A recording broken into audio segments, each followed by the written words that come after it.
ከዚህም በላይ ሆኛለሁና እዩት ቪዲዮን።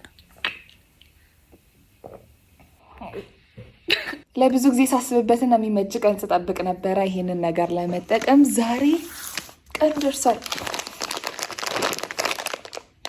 የሞሪንጋ ፍሬ ልጠጣ ነው እና ምን እንደሚያደርገኝ እኔ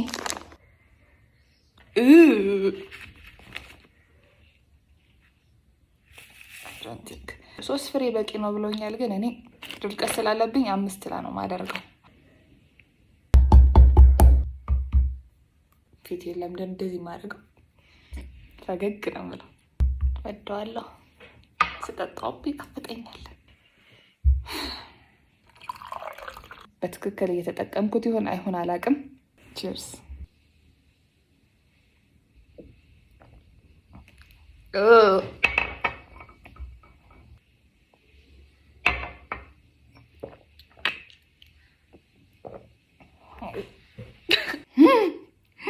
አስመልሰኝ ነበር።